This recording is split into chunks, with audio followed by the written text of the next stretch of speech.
പാലത്തായി കേസുമായി ബന്ധപ്പെട്ട് CPM ജില്ലാ സെക്രട്ടേറിയറ്റ് അംഗം പി ഹരീന്ദ്രൻ പറഞ്ഞത് വസ്തുതകളെന്ന് ഹിന്ദു ഐക്യവേദി സംസ്ഥാന അധ്യക്ഷൻ RV Babu.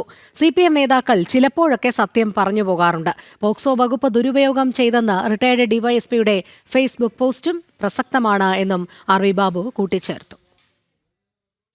പ്രതിസ്ഥാനത്ത് ഹിന്ദുവായതിനാൽ Palathayi case SDPI വിവാദമാക്കിയെന്ന CPM ജില്ലാ സെക്രട്ടേറിയറ്റ് അംഗം പി ഹരീന്ദ്രന്റെ പ്രസ്താവന വസ്തുതയാണ്.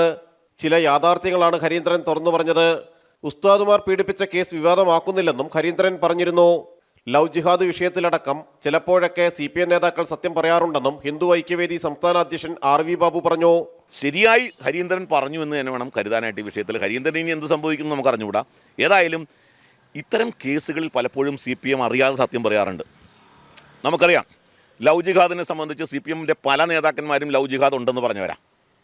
ലവ് ജിഹാദിനെ സംബന്ധിച്ച് CPMൻ്റെ കോഴിക്കോട് ജില്ലാ കമ്മിറ്റി മെമ്പർ ജെയിംസ് അദ്ദേഹം പറഞ്ഞു ലവ് ജിഹാദ് ഉണ്ടെന്ന്. മൂവാറ്റുപുഴയിലെ CPMൻ്റെ ഏരിയ സെക്രട്ടറി പറഞ്ഞു ലവ് ജിഹാദ് ഉണ്ടെന്ന്.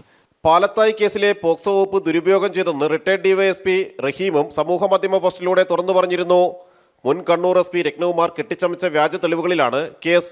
ഇതിന്റെ പ്രത്യുപകാരമാണ് രത്നകുമാറിന് CPM നൽകിയ സ്ഥാനാർത്ഥിത്വമെന്നും RV ബാബു ആരോപിച്ചു. മുസ്ലിം ഉദ്യോഗസ്ഥനായിട്ടുള്ള അബ്ദുൾ റഹീം അന്ന് തന്നെ ഈ കേസ് കെട്ടിച്ചമച്ചതാണ്. ഇത് കമ്മ്യൂണലി മോട്ടിവേറ്റഡ് ആണ്, വർഗീയമായ പ്രേരണയോട് കൂടിയിട്ട് കൊടുത്ത കേസാണ് എന്ന് അന്ന് തന്നെ പറഞ്ഞിട്ടുണ്ട്.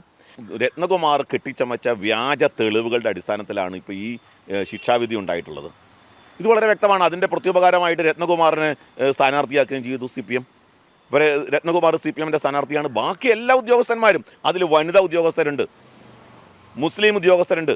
ഇവരെല്ലാവരും ഒരേപോലെ ഈ കേസിൽ പോക്സോ വകുപ്പ് ചുമത്താൻ ഒരു സാഹചര്യവും ഇല്ല എന്ന് വിധി എഴുതിയിട്ടുള്ളതാണ്. ലോക്കൽ പോലീസും ക്രൈംബ്രാഞ്ചും SITയും അന്വേഷിച്ചിട്ടും പോക്സോ കുറ്റം നിലനിൽക്കില്ലെന്ന് കണ്ടെത്തിയെന്നും റിട്ടയർഡ് DYSP ചൂണ്ടിക്കാട്ടിയിരുന്നു. ജനം, കൊച്ചി.